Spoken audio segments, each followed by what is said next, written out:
What is going on, guys? This is the Empowered People Podcast, where each and every week we tell, share, and listen to stories that are meant to motivate us to action. If you're going to be an entrepreneur, you have to rely on people to help you. I've always been able to surround myself with people that are way better than me. Whatever you choose to do, you can make it happen, regardless of, whatever stereotypical roles are. If you want to go do something, go do it. And so when I quit, it's in my mind. I'm starting a company. I'm starting a for-profit company with a nonprofit heartbeat that's going to answer the question, what if a company cares more about people and less about profit?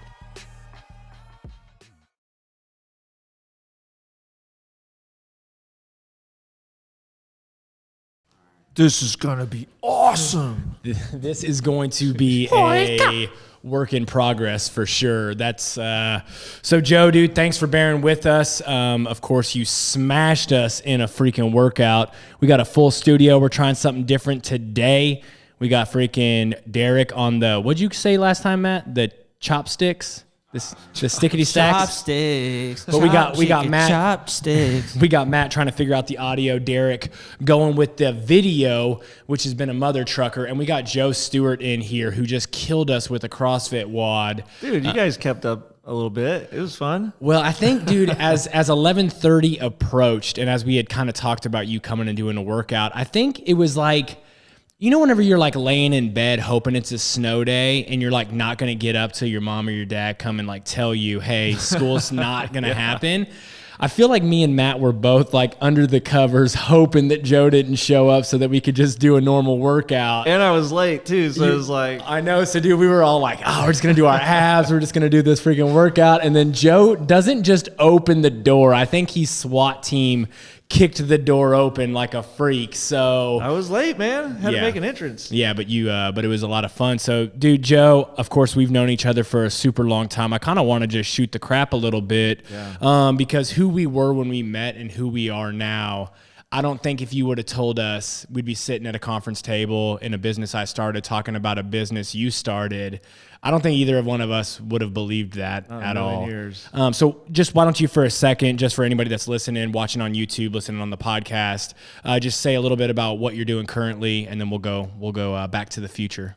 Okay, yeah. So, man, right now, I kind of wear a lot of hats, and I've been doing that actually for a long time. Going to graduate school while working, my wife working full time as an RN in the emergency department in Liberty, Missouri, and so we get through all that. And then, of course, I worked at Liberty Christian Fellowship and my pastorate there, and doing that while also doing NGO work. And now I'm doing NGO work still with kind of helping different organizations build teams all over the different countries around the world. Also doing a lot of leadership development stuff, which took me around the world in a lot of different ways and kind of grew our heart for other places. And we ended up really starting to love the Arab world and kind of engaging with refugees here and trying to help them assimilate into American life, and started learning Arabic and found myself in the Middle East a lot. And so my wife and I went over there in July 2019 and just fell in love with that area. And so we're doing this work around the world, and ended up running into a friend that is selling a gym, a CrossFit gym. And I've been doing CrossFit for 8 years. It's one of my most fun it's my guilty pleasure. And so anyway, found out he was selling Said nobody ever. Right. That's my guilty pleasure, is doing CrossFit ball wads. Bro, but it feels so good when you're done. Yeah, no, it really does. Like, it really you hate does. it in the middle of it, but then when you're done, you're like, man, Yeah, that was but so I just fun. don't know if that's a guilty pleasure. Well, yeah, I guess. I don't know. How many countries have you been to? Man, without like sitting down and counting, probably around 20, I guess, 20 something. Several in the last year, though. Man, COVID hasn't slowed down my flying. I don't know if that's a good or bad thing to say to people, but as long as you get the test, you can go. And so we keep going. But anyway, we found out that this gym was for sale, asked how much, and got a couple of other guys on board and got some investors and made it happen. And Do you think in the CrossFit community, are there a lot more gyms that are purchased or gyms that are started? Does that make sense? Yeah. I don't know, but I guess my assumption would be a lot more gyms started than purchased. Okay. Ours had been around for about 6 years.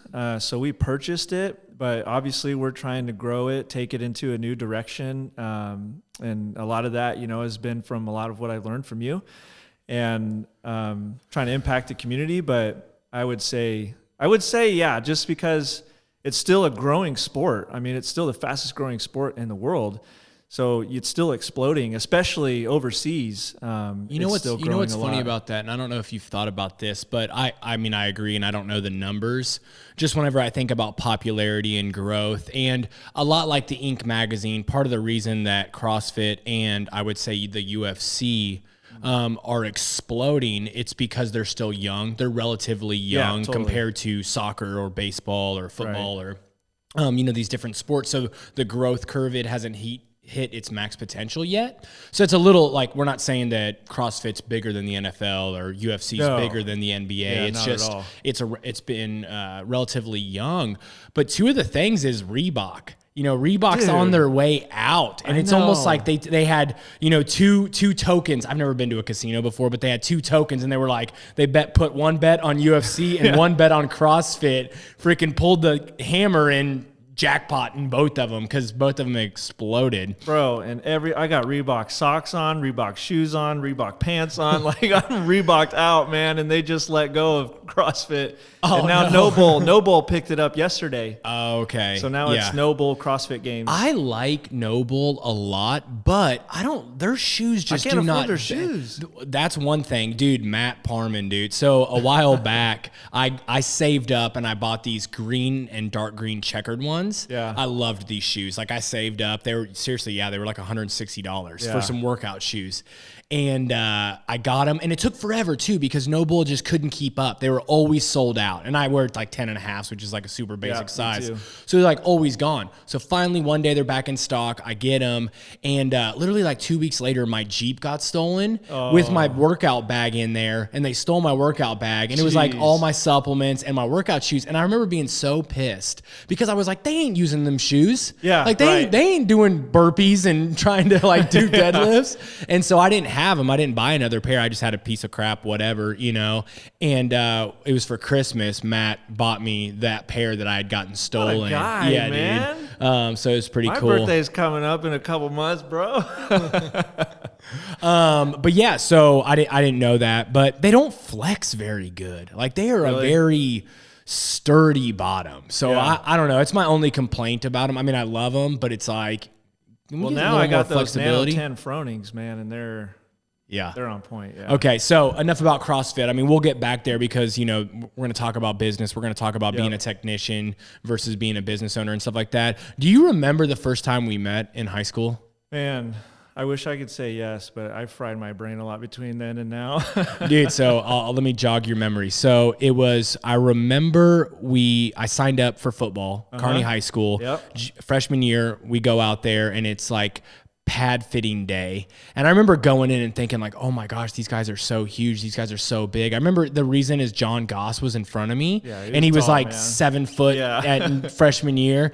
And so we get fitted for pads. We go out, we practice. And I was a wrestler. And so I kind of connected with Shane Griffin and Phil Hart. Yeah. And they knew you. So long story short, after 2-a-days, everybody's like, hey, we're going to Joe Stewart's house to get ready to go to Worlds of Fun. Do you want to come? Nice. And I remember going over there and it was like, what was his name? Robbie Rule. Yeah. It was like Kyle Maidman. Like, all these guys go over to your house and you had all the clothes. Like, I don't know if your grandparents bought it for you, but everybody's like taking off their clothes, probably because you're an average size guy. Yeah. So we're like, and I remember you gave me a sweater vest and you're like, let me see your arms. And I flexed my bicep and you're like, yeah, wear this. And it was a sweater vest with no sleeves.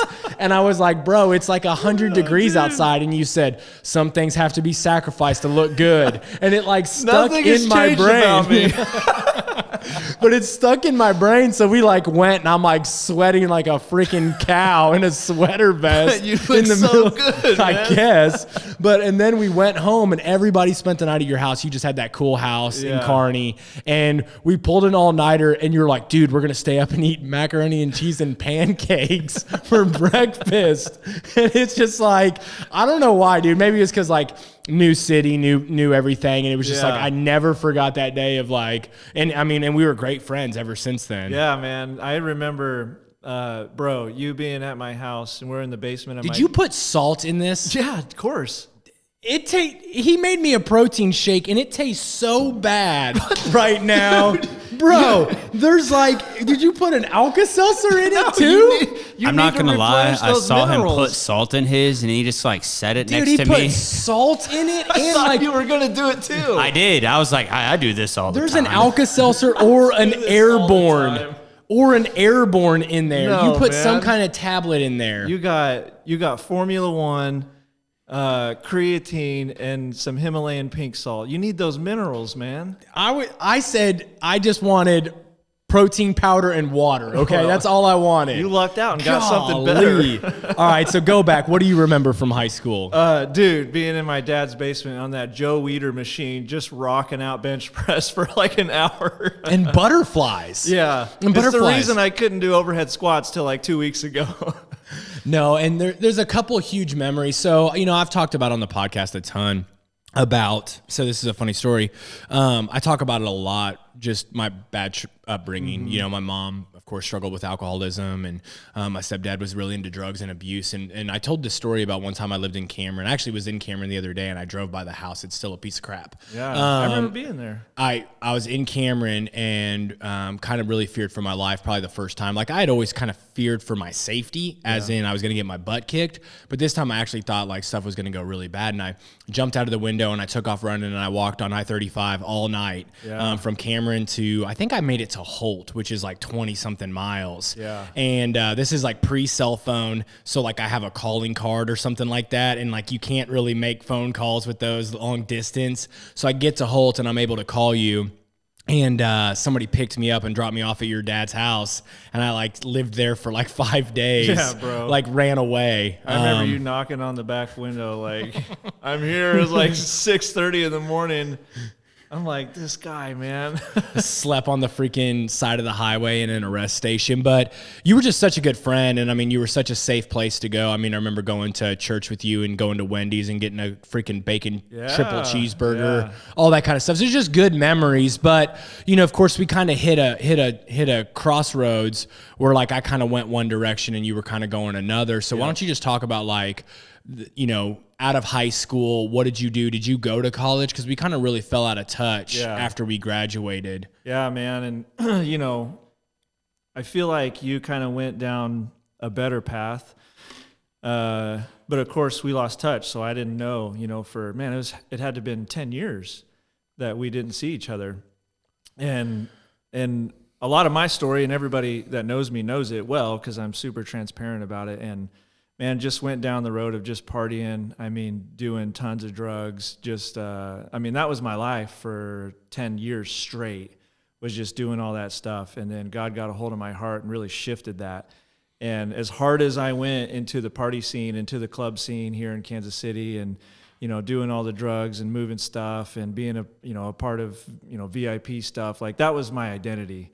And it really wasn't a healthy place to be, obviously, looking back on it now. But I thought that was who I was, like all the things that people talk about or you see on TV and shows like Ballers or something, like you want prestige, you want power, you want money, you want all this stuff. And I felt like I was gaining all that. But the reality was I was losing like my soul, like losing who I was. I didn't even know, what happipiness was. I didn't know what joy was. I didn't know any of those things.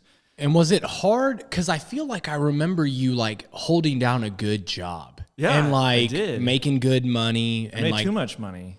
It wasn't a good thing. Like, I worked at the Ford plant. I mean, there's a good income there, good benefits, good retirement, all that stuff. Like I had all that at 21 years old. Like, and I don't know that it was a good thing for me, but I honestly thought I'd retire from there because that's what people do. They get a job like that and they work there till they're 60, 65 and they can start drawing that full retirement and pension and all that. And But man, I went down that road, and like I said, God got a hold of my heart, and just as hard as I went down what I would just call like a road of destruction, I just turned around 180 degrees the other way. Just went down a path of just trying to be better, trying to learn, trying to help people, trying to, you know, be a positive influence, all those things. And really, it's just, man, he just kept growing me. God just kept growing me and growing me and growing me. And I am who I am today because of those formative years that, you know, 25 to 30, and of course, meeting my wife and her being a big influence in me as well. But yeah. Well, and it's just really difficult. And the reason I kind of asked about that is like, it's so funny how in my mind, I have this phrase, like I think in like these like fragmented, broken sentences sometimes or thoughts. And I'm like trying to go somewhere with it. And the thought that's been kind of bouncing around in my head is just because it did work doesn't mean it's gonna work, or just because it did work doesn't mean that it works. Yeah. And what I remember is, dude, this is so funny. Well, it's not funny, but I was interviewing a guy yesterday who reminded me of this foreman that I worked for early on in my electrical career. And I remember we stood a freaking light pole. So this like 26-foot light pole, this huge light pole on a hill, on an elevated pole base. So there's like a 3-foot concrete block that we've got to get this 26-foot pole. Now, I know you weren't good in high school, but geometry and stuff, like this is a lot of weight and torque to get this thing up, right? And what made it even worse is it was right next to a tennis court where like the girls were playing tennis for practice for gym at this high school. And we literally just like tied rope to it and like old Egyptian style pulled this thing up. Nice. And then when it got up, it like we had to like slide it into place and put these nuts on real quick. And it was like the most scary thing. And I was just a brand new young first year apprentice. I had no idea. I thought this is what we do. And we get done, and the foreman's like, wow, I can't believe that worked. And you start thinking about, well, what if it fell on a person? What if it fell and broke? What if, like, my fingers were under it and it fell on me and all this kind of stuff? Well, flash forward 3 years later, I'm the foreman on a job, and there's no lift to pick up all these pole lights. And I'm like, hey, I remember something that works. I know. And so we stood all these poles, and even though it worked, it's just such not a safe practice. Yeah. And so many times people are like, hey, man, you want to be careful of partying and going down this path because you're going to lose all your money. You're going to lose your family. You know, it's like the Just Say No commercial where it's like there's just chaos. And it's like sometimes that doesn't happen. Sometimes it's like you do a lot of cocaine and you get promoted. Yeah. Like you do a lot of drugs and like you find your wife. Like I understand that like sometimes that happens, but there's this thing of just because it's working, like, are you losing yourself? Are you happy with who you look in the mirror? Yeah. And I think that's a bigger question that people need to ask is like, are they truly happy? Are they truly fulfilled? Is this the path that they want to go down, or is it just the one that they find themselves on? Yeah. That's kind of what I'm hearing you say. Well, and being somebody that did that firsthand, I truly believe that anybody that's on that path knows in their heart that this isn't what I want to be. This isn't who I want to be. This isn't what I want to do. Like, no doubt, Thursday through Sunday, you're on top of the world. But every single Monday, you just look in the mirror and be like, I suck. Like, I hate that this is who I am. And you grind out Monday, Tuesday, start getting energy Wednesday to look forward to the unofficial weekend on Thursday, you know, and then it's back to balls to the wall. But I've heard NFL players talk about that too. Just like they're so banged up and hurting. It's like Monday, they like can barely get out of bed. Tuesday, they like stretch. Wednesday, because it's just such a hard token on their life, which I don't know if you knew, we had an NFL football player at freaking First Company week 1, JU. He third. Yeah, sorry. Oh, freak. Sorry. I was so focused on saying his name. I was so focused on saying his name right, but he played for like 3 years for the Chiefs, played for the Washington Football Club the last couple of years. Bro, like, I talked to him. He's dude, nice, he's man. so freaking nice, right? Like, number one, didn't introduce himself as an NFL football player. No. Talked about himself as just a real estate investor. Yeah. Was so interested in everybody he talked to. Me and my wife talked to him for a long time, and she was like, hey, who's that guy? That guy was so nice. Yeah. And then I like show like on ESPN, this is who he is. And she's like, what the? Yeah. Like, isn't that amazing when you meet somebody that's like confident in who they are? And I was trying, man, when I was talking to him, I was trying to get to the bottom, like get to his why of like, what are you doing real estate for? And he was trying to like rehab, you know, underprivileged areas and to get people into nicer homes in those areas. And the why is, you know, to be someone that's making an impact of, you know, causing a footprint in real world, like in real cities, as empowering people. And I just thought, man, that was so cool. Yeah, no, it really was. Going back to that Monday, okay. I want to hear more about that, because I feel like you had a pivotal Monday that kind of reshaped your life. Like you had talked about going from one path to another, but there was a pretty scary Monday for you, right? It was, and it was a Monday. Was it really? It was. Oh gosh, I made that up. Dude, I almost want to pull my phone out and look at a calendar, but I believe it was Monday, November 1st, 2010. That is the exact Monday. Man, on Sunday night. So every weekend, it was Halloween weekend, and we partied, of course, all weekend like we always did. And then for the first time in my life, I mean, I had done a lot of bad stuff and piled up a lot of bad things in my system. Not just over that weekend, but over the course of 10 years. But then it was that weekend that apparently it all came to a culmination. And that was the Sunday night I OD'd, and just honestly thought, like, I'm going to die. Like, and my buddy that I was living with at the time, we had a house over in Benson Place, you know where that's at.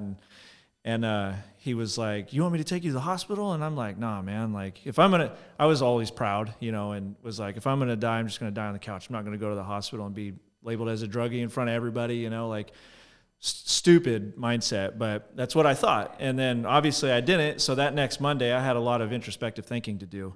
Like, man, last night coulda, woulda, shoulda been it. Like, let me look at my life and really think, what do I want? Like, what am I shooting for? Is this the pinnacle of all things for me? And really quickly was like, no, I have to be made for more than this. Like, these Mondays, they've sucked, over the course of the last 10 years, but now it's just like rubber meets the road. Like, is it time to skirt on out of here of this lifestyle, or just ride with it and go all in and end up in prison or die? I remember you telling that story at the juvie hall. Remember? Yeah. So the juvie hall that I spoke at for freaking 5 years, it was so fun to hear you go and tell that story, because like I remember whenever I would talk with them, I was a good example of, hey, don't let your past define you. Meaning, the parents you didn't choose, the genetics you didn't want, the story that other people have wrote for you. And it was a very powerful moment. So I remember kids raising their hands saying like, hey, you're one of us that got out, how, all these kinds of things. I connected with them. For the people that had felt trapped by their parents, what was really cool is whenever you went and spoke, you spoke as to the other group of people that like, they had made those bad decisions. They had kind of chose to kind of get into a rut, and you were proof that it was possible to break out. So I was saying, hey, don't be defined by the things outside of you. And you were saying, hey, don't even be defined by you your past, like what you've done, because like it was almost instantaneous. Like I don't think you changed jobs, right? But a lot in your life changed. Did you stay working at Ford? I stayed working at Ford. And boy, I'm telling you, there was a lot of cats at the Ford plant that said, to me, and I was young, I'm like 24, 25 years old, and they're saying, oh, we live vicariously through you, Joe. Like, and I'm like, whatever, old timer, but then like that next Monday I come in and I'm 180 degrees. I'm unrecognizable. Right. And then I stay that way. Man, I can't tell you how many times I was told, oh, don't worry, you'll be back to the dark side. That exact slogan. Like, that's the mantra that they spoke to me. And I was like, dude, that ain't going to work, man. Well, when you're talking, man, it's funny because we've all seen people that have done stuff like that. And Matt always says like, and it's true. He's like, anybody can do something for one day. Yeah, sure. Like anybody can do something once. And usually when you do something once, you're like, man, I'm different. Man, I just did the craziest CrossFit workout. I just did a muscle up. I'm great. And you get this like false confidence where Matt's just big on like momentum. Like, yo, dude, do it day after day after day. He's like, do it 30 days and then it starts, And so I can see how a lot of people are just like, yeah, cool. You had a near-death experience, your life's changed, but you'll be different. How has your marriage, or like what has been the thing that's like helped you kind of not resort? Because once again, man, like of course, I'm not pro drugs, but I'm not trying to tell anybody necessarily how to live their lives. What I'm trying to say to people is, man, be the best version of yourself. Yeah. And like so many people just live lives that they think they have to, or they think they should, or whatever it is. I'm like, dude, come on, like go after your dreams, go after your ambitions, go after your stuff. And it's hard. Like what made it easier for you, or like what were things that helped you along the way? Because probably, truth be told, maybe 9 months in, even 75 hard, dude. It's like not drinking for 75 days. It's like day 26, you have somebody quit and say, Empowered Electric sucks, you guys suck. They give a 1-star rating on the podcast, and I'm like, dang, I want a beer. You know, I'm sure there were things that happened that like wanted you to swerve away from your goals. Like, how did you stay true to yourself? Man, honestly, I will just say it was a grace of God for me, because that day I quit. I quit, and I had like almost no temptations. And these guys, they would say things, and after, of course, 3 weeks, and then like 3 months, like it started shifting into, instead of like, you'll be back to the dark side, it was more like making fun of me for who I was at that point. Like, oh, now you're just a goody two-shoes. Now you're just like a Bible thumper guy. Now you're just like these things, to kind of, then it's just, can we get Joe to curse? Or can we get Joe to do something that he would have done, And honestly, for me, and I would say this fully, is for me, and you know this about me, and most everybody that knows me does, like I root everything about myself on Scripture. So you have to, no matter what it is for you, I think, you have to find what your bottom level truth is. You have to be able to really understand, and this is maybe too anthropological or something, but you have to really understand your worldview and understand why the truths that you believe are truth, and then stick to them. Because if you don't stick to it, anyone can come along and shake your foundation. And once your foundation is shook, like you can crumble, and you can see those cracks, and you can start letting things seep in. But for me, like I, of course, fully believe in inerrant Scripture, and I know that my truth is never shaking. It hasn't shook in 2,000 years. It isn't going to shake now. So I root everything about who I am through that. And it's just really hard, I think, to push me off of that and to like find a crack in it. Dude, isn't it crazy though how people want to see you fail? Like trying to get you, and this, I don't mean this in a religious way. I mean, like, if you're like, for example, 75 harder, if you're like, hey, I want to lose some weight. Yeah. People are like, what's the big deal? One cookie. You don't have to work out every day. It's probably not good for you to work out every day. Yeah. You just like, it's like people just want to poke holes in success. And I don't even mean success. Well, from the top down, like look at someone like Tom Brady or LeBron James. Everybody wants them to lose. Yeah. Like unless you're their fan, this guy's too successful. Screw this guy. Just lose. But isn't it? That's why I stopped saying the word success. I think it's even like the beginning steps of motivation. Like you deciding, I want to better myself. For some reason, when anyone goes, you know what? I want to get promoted. I want to be a foreman on a project. Okay, how do I be a foreman on a project? I always say, Tony Robbins says success leads clues. I say study successful people. Okay, I noticed the foreman show up 20 minutes before work begins. I'm going to start showing up 20 minutes before work begins and help them unlock the gang boxes. I see that the foreman stays after 3:30 by 5 minutes. They always finish what they're doing and then wrap up the workday. Like the second you start doing that kind of stuff, people will be like, what are you, company man? But look, what are you trying to make us look bad? When you're doing that stuff and they're not willing to do that stuff, why would they want you to succeed? Because they're not willing to do it. So come back down to my level and be with me. Yeah. And and what's funny is I think when somebody makes a decision to advance in their career or get healthier or take spirituality more serious, I'm doing this for me. This has nothing to do with you. Yeah. Like it literally is no condemnation on you. It is no judgment on you. It is all about wanting me to be happy and the kind of life I want to live. And yet for some reason, it's just, it's weird to me that when people want to better themselves, how other people want to hold them back. Well, and I think about that a lot, especially with people trying to, have better health, have better fitness. And one of the things that I love about CrossFit is it's not me versus you. It's me versus me. And when people start to realize that, not just about CrossFit or fitness, but about, I want to read, I have goals that I write down every year. I have yearly goals. How many dates do I get with my wife? How many books do I read? All these different things that I set out to do in that year. And it's never about like, is that more than Josh? Am I making sure that I'm reading more books than Matt? I mean, I probably am, but I'm just saying, like, dang, bro. But like, when you start making it about you, like, I want to be better because I want to, and someone might, like, why do you work out 6 days a week, Joe? Because I want to.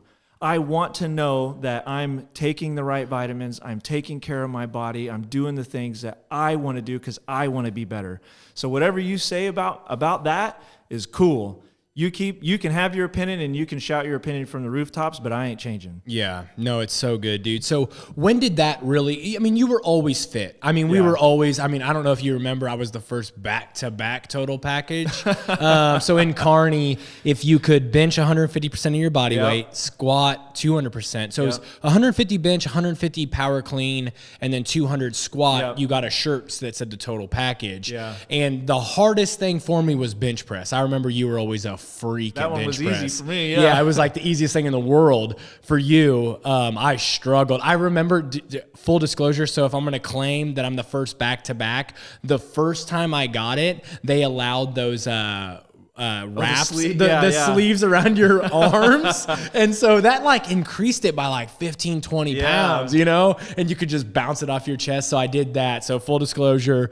But when did like fitness and the love for CrossFit happen? And not just bro lifts? Yeah, man. Because, bro lift started at like 13 or something. But I think the love for CrossFit, man, I got into CrossFit around 2013. I didn't even know who like Rich Froning was or any of that. I just think I started going to a CrossFit gym. It was a new kind of fitness. I've always been into fitness, always been into sports, always trying to do things like, and then I got into CrossFit at a gym up north. I think it might've been CrossFit 816 that I started going to, and they're still open and they're a great gym. But, I got into there in 2014. I did my first competition. It was the Festivus Games.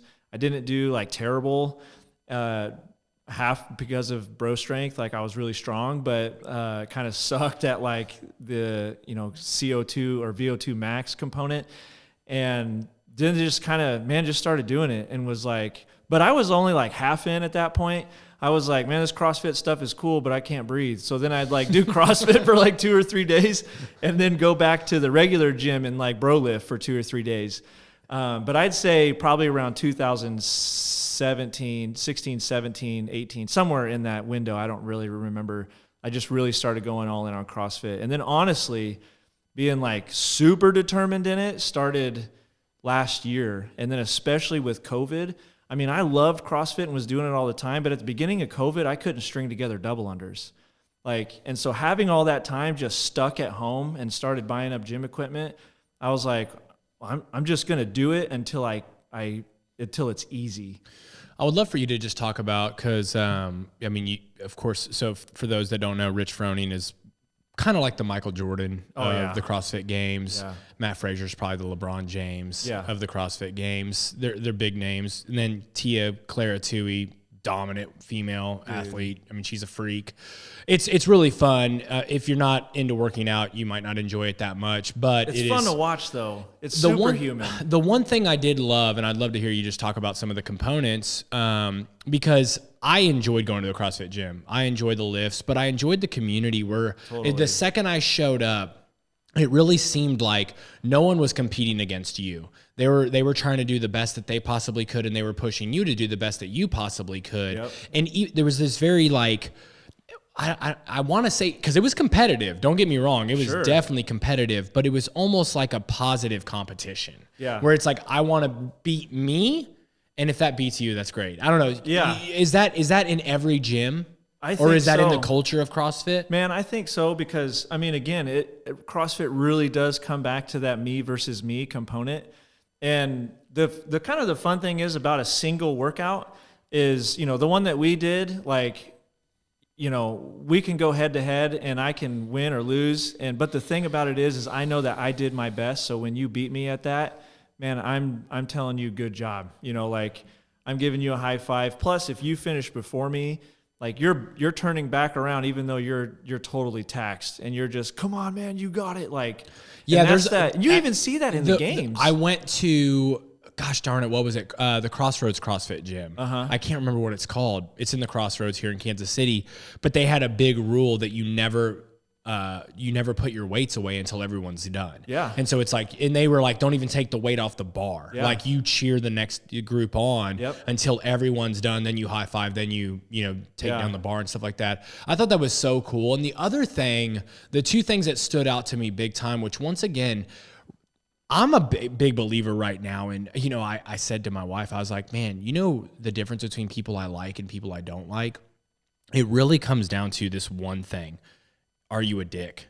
Like, it's like, if you're a nice person, I like you. If you're a dick, I don't like you. Yeah. It has nothing to do with economic status or like, can you help me achieve something? Literally all I care about now in life is, are you kind? Yeah. And so CrossFit was just an extremely kind place. But the other thing that really stood out to me was like, there wasn't an ideal body shape. Yeah. They really wanted you to be here for you to be better. And they didn't care if you were tall, short, fat, skinny, super buff, not buff, like it was like, and workouts were tailored to different body types. And I just thought that was really, really cool. Cause it wasn't like, I'm not trying to be offensive, but it's like some gyms are like a certain body type and it's an ideal body type that everybody's trying to gravitate towards, where it was like, hey, we just want you to feel stronger. And that's a phrase actually we steal from Tommy Saunders. I know you know Tommy. Yeah. But he works out like a freak. Yeah, he does. Dude is a chiseled statue. And I said, why do you love fitness so much? And he said, I want people to feel strong in their clothes. Yeah. And I was just like, what a cool statement. It is like, cool. I just want you to feel confident. I want you to feel strong in your clothes. Like when you get dressed, you think, I can go tackle the day. Yeah. And you learn that through fitness. Is there anything else in the CrossFit that you just love that really stands out? Yeah, and I've been traveling a lot lately, so I've been dropping in at different gyms all over the country. And I say that like that is the common denominator, is that communal aspect. And that's what I love the most about it, because I drop in and it's like I've been a member there my whole life. And nobody knows if I'm any good at CrossFit or if I suck, but they're just like, hey, welcome, man, let's get it, let's do this. So that's the difference between like walking into a Gold's and nobody talks to you. And that's where people get anxious and they don't want to, they come for the first day and then they never come back because they see Arnold Schwarzenegger looking dudes over here working out, and this is their third workout in their entire life. And no one talks to them, and they're thinking, everybody's looking at me. Everybody knows I can't do this. Well, at CrossFit, everybody's doing the same workout. Nobody's going to the games. So everyone knows, like, I'm just here to better me. And when I get done bettering me, when my time stops, I'm going to turn around and help you better you. And I think that is one of the key components. I think, honestly, I don't want to be like a CrossFit fanboy, but I guess I kind of am. But. Well, yeah, you are, because you're a CrossFit gym owner. Yeah, so you should be a fan of what you do, what you believe in. And you say that nobody's going to the games, but I know you've worked out with people that have gone or are going to the games. Yeah. What was that like? Bro, I was just trying to keep up, man. I've spent a couple weekends down in Cookeville, and those guys down there with CrossFit Mayhem are some of the most gracious humans I have ever come across. So nice. I mean, everything that we've been talking about empowering people, about helping people, about making people better, they do that to a T. And the first time I walked in there, I went in there for a meeting, actually, and I didn't know who I was even looking for. So I was like, hey, I'm here to talk to somebody. And they were like, who? I'm like, I don't know. How'd you schedule that meeting? I'm here to talk to somebody I don't know. I would be like, Matt, kick them out. It was just this email correspondence that I was having with someone there. Gotcha. About a project I was working on and some of my work overseas, because they do they do a lot of empowerment work too. Right now they've got a whole thing going to, they're working with Rescue Freedom, and they're working to see slavery end. So they've got a whole thing you can see on my Instagram yesterday, 100 squats for 100K that I think Elevation Church is putting up to see slavery stop. Like, so in a lot of the NGO work, sometimes it's involved in stuff like that. So I just was like, man, we're working on this project. Like, who would I want to be on board with it? I was like, well, Mayhem. So that's a very, sorry to interrupt you, but that's a very interesting statement that you said slavery to end. What do you mean? Well, right now there's more slaves in the world than there ever has been in history, like numerically. There's more slaves in the world now. Right now. Numerically. Yes. In other parts of the world? 100%. And even here, especially in the sex trade in America. Oof. And that's hard, right? That's hard to hear. But people don't know it. They're like, when is the news covering the sex trade here under our own? And Kansas City is one of the houses of that because of where we are on the crossroads of interstates. And people don't know that. So they're working towards things like that. And I know I've got other NGOs that I've worked with. Aruna Project is one in India, and they're working towards those things to end slavery in our lifetime. But I mean, and how do you feel like you do something like that? You end that. It takes a lot of people. And there's some really great IJL is International Justice. I think it might be League. But they're working hard. They're actually the ones that they go in and kick down doors to save people, rescue people. Yeah, and that stuff is going on. So I mean, it's probably step one. I'm trying to pull back some freaking 9th grade biology here, but I feel like viruses don't survive. They grow in dark areas. Yeah. So even you exposing that with light and information is a huge step. Cause I'm just gonna be completely honest. I had no idea that, which is sad, but that's awesome. So you were trying to get Mayhem to sponsor or cough up some money since they're a big dog in the CrossFit community. I was really just looking, and I've told them this a million times when I walked in there, I was really just looking for a relationship. They like to work towards those things. My life's goal is to work towards those things. Maybe, just maybe, there's somewhere that we intersect. And every time I travel, I make meetings with people I don't know just because sometimes in my past, those meetings 2 years later have come around to me being able to work with someone. So I'm a networker at heart because you never, ever know when that's going to come back to you and you be able to do something amazing with them. Been in a lot of times I have meetings and, I never see that person ever again, and that's fine.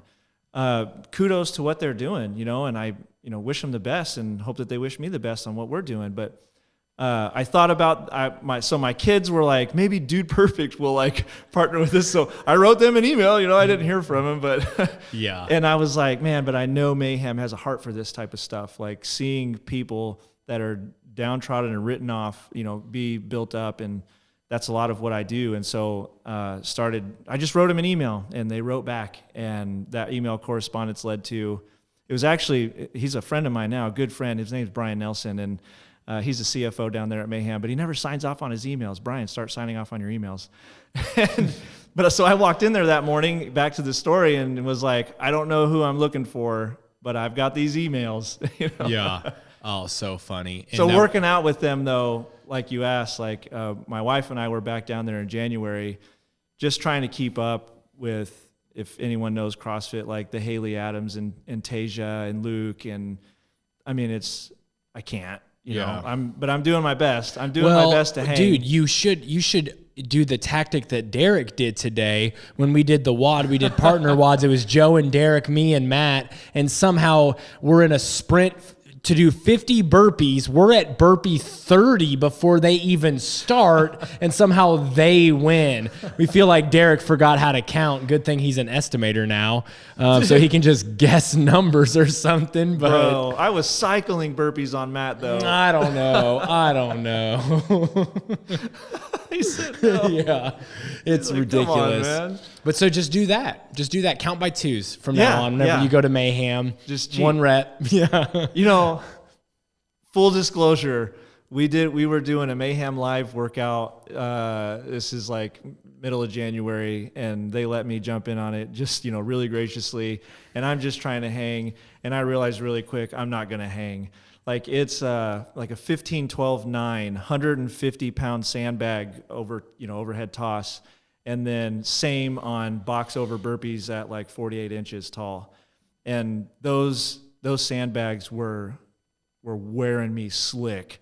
And I get to like 10 and everyone else is like 3 burpees in. And I was like, I think 10's good enough. Like, so I just go on to the burpees. I'm like, I hope nobody is counting on me right now. Oh, man. One unique thing about, going to the buying this CrossFit gym and starting your own thing is, man, it's overseas. Yeah. What has that been like? I mean, I can only imagine. I mean, it almost killed me. Now it is different. You're buying a company that has already got some traction. Yeah. But that first couple of years at Empowered Electric was so rough. And I can only imagine if I wasn't there geographically, even if I was like trying to start something in freaking Denver, I'd be like, gosh, dang, this is rough. Yeah. What has that been like? Number one, on the business, how have you seen like some obstacles trying to get it started? And what has that been like on your family relationship with you just having to travel so much? Like, how are you kind of protecting that? So on the business side, I have a few things that just immediately come to mind. First is I have incredible partners that work on this with me. One, his name's James. He's also an expat like me. But then the other is named Safa. And man, he is a business whiz. He got his MBA here in the States. And he is so clutch and does so much for the gym. So even in my absence, because the reality is the other two guys they're better than me at, especially Safa at business. James is really good at vision casting and team building. But I'm the one that knows CrossFit and does CrossFit. So, but in the day-to-day stuff, like once we move there, because we're moving there this year, as you know, like that's going to be my role, is like interacting with our team, interacting with our staff, like all that the most. So that's been kind of tough, like not being present, knowing that I'm a motivator, I'm an encourager, like I'm a team builder. When I'm face to face, it's a lot harder to do when you're not there. But our staff is incredible. They're so gifted. We really walked into a good situation with our staff. I mean, hands down, no doubt about it. We have the best coaching staff in CrossFit in the entire country of Jordan. Like we have 2 L3 coaches. There's not another gym in the country that has a L3 coach. So we're bar none the best. But it's just really hard to not be there. And that weighs on me a lot, I think. When I'm thinking about ideas and like with the CrossFit Open coming up, like that's why I'm going back this next week to do my open workouts at our gym, and to be there to encourage people, to empower people, to be a judge, and to do my own competition. And so, but that's tough. And then family wise, like, I've been traveling. I think this isn't a lot different than what my life has looked like for the past 4 or 5 years. So I've been traveling overseas quite a bit the last 4 or 5 years. So, but I will say this, I got back from Jordan the last time and went to tuck my kids in the next day and was like, hey guys, I have 17, 7, and 5. So I don't tuck my 17-year-old in anymore, but I tuck in my 5 and my 7-year-old and I'm like, hey guys, sorry daddy had to be gone. I'm so glad to be home with you guys. And my son Ridge, who's 7, said, it's okay, Dad, we're used to it. And I know he didn't mean anything by it, but it was like a knife in my heart. Like I didn't know how to take it. Like, I don't want you to be used to that, Yeah. So part of me is like, I really can't wait until we all go, like till we move there. And then that's good for the business. It's good for me emotionally. It's good for, my work, and it's also good for my family. So, there's been a lot of pros and a lot of good things that have come out of still being here, like continuing to connect with Mayhem and different gyms and different people, as I kind of close down my time here, but being able to do stuff like this, and being able to do lots of other things within the United States that are really tough to do once you get overseas, that's been awesome. And then of course, but getting over there, I think, is going to be a big deal. Yeah, no. And I mean, what I heard you just say is whether it's in family or in business, having the right team, having the right people in your corner, having the right support structure, it's so important. Totally. And, CrossFit is an example that it does exist. You know, I kind of talked about how when you try to advance, when you try to better yourself, there are people that are trying to put you down. Get away from those people. Get around the people. The vampires. The vampires, dude.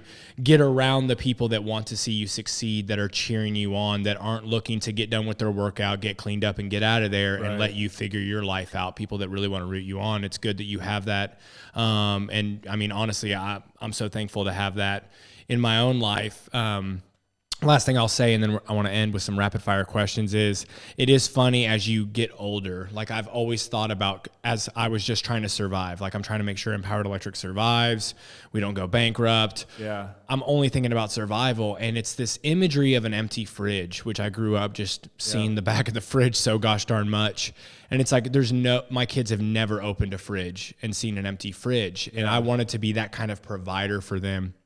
But over the last couple of years, especially the last year, I realized they also want my presence. They don't want just what I provide. They want to catch baseball last night. They want to play board games. They want to, have a relationship with me. And the whole while I'm thinking success is just there's food in the fridge and they're wanting so much more. And so it's funny to grow. And I don't think I was wrong, in trying to provide for them a better life than what I had.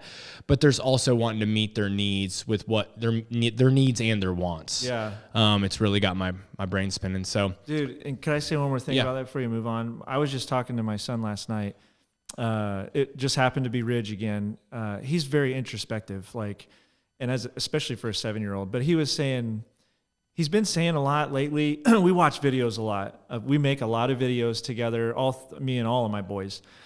And we like to watch them and go back and even watch old ones from when they were little babies, which of course makes me miss that, But he was saying, Dad, I really liked it so much when I was a baby, and we did so much fun stuff together. And I know what he's trying to say. That's like a reminiscent thing, but he also misses it and kind of wishes for it back again. Because he's a rambunctious kid and he gets in trouble a lot. He's me, So, but I was like, well, Ridge, dude, the thing is, though, is that as you grow older, we continue to make new memories. And then he was like, well, how do I do that? And I was like, son, every time that we ride our bikes or our scooters up to the stop sign and we stand there and we talk for a little bit, in my mind, I go like this, and I take a picture of you. And I never forget that moment. And we ride back down. And when we play catch yesterday in the backyard, I take a picture of that. I stole it from Jim and Pam on The Office. But I'm just saying, always be making new memories. Reminisce on the past because, man, it's fun and it's there and it's great. But never stop making new memories. And always enjoy the season that you're currently in. Because it's when you're just looking at goals are great, but when you're just looking at goals, there's a lot of things to be discouraged about. Learn to enjoy the process. Yeah. And enjoy that process, make memories along the way, and everything when you get to those goals will be so much more sweet. So good, dude. All right. Getting light, getting fresh here. A recent purchase of $100 that you have made that you think other people should make. Airwave. If you're in CrossFit or you do any type of exhaustion working out, Airwave is it's a mouth guard that you put in, but it's specifically designed to hold your tongue down to intake way more oxygen. Makes my workout so much easier. Airwave. Yeah. Look like a freaking dork while you work out. I don't care. My wife makes fun of me because I can't talk. I'm like, this is so fun. Sound like Mike Tyson. What are you currently watching, reading, or listening to? Man, I am currently listening to, honestly, I listen to Talking Elite Fitness a bunch on podcast, and I'm currently just finished reading Third Culture Kids to try to be a better dad to my kids growing up in a different culture. Good. Who's somebody that you look up to and why? I would say, man, I'm going to have a really corny answer, but I'm going to say I look up to Rich Froning just because of what I mentioned Thursday night at Third Company was he's got a platform and he uses it for what he believes in. So he uses it for faith, family, fitness, and service. So the same thing we're trying to do at CrossFit Crescent is we're trying to build a community of people that sees restoration in all areas of life. I don't just want it to be a gym where people walk in and get fitter. I want them to get healthier in every way. And so looking at them as kind of, I don't know, An example. An example, yeah, of how do you do that and do that well. Yeah. Like that's what I want to be about. Yeah. And really what you guys have been doing here I've bragged on it so much. Like it's kind of the same mantra, you know, that people over profit. How do we make other people better and provide for others? Like that's what we want to be. Yeah, no, it's so good. Well, I mean, we just live in a world where everybody wants to be an influencer. Yeah. And we're like, no, we want to be examples. Swipe up. We want to be examples. Yeah, Not exactly. influencers. Yeah. Last question. This is my favorite one. If you could put a sentence that would be in every fortune cookie in the world, what would that sentence say? Love God, love people. That's so good. That's it. Yeah, that is you. Joe, how can people follow along? Is there an Instagram handle that you want them to or an email? Yeah, man. Instagram, Global Fitness Junkie. It's all one word, of course, with junkie spelled Junkie, Global Fitness Junkie. And then our gym is CrossFit Crescent, like a crescent moon, CRESCENT. CrossFit Crescent, both of those. I'm glad you spelled that because you know I ain't. Awesome, Joe. Thanks a ton for doing this, man. Thanks, guys.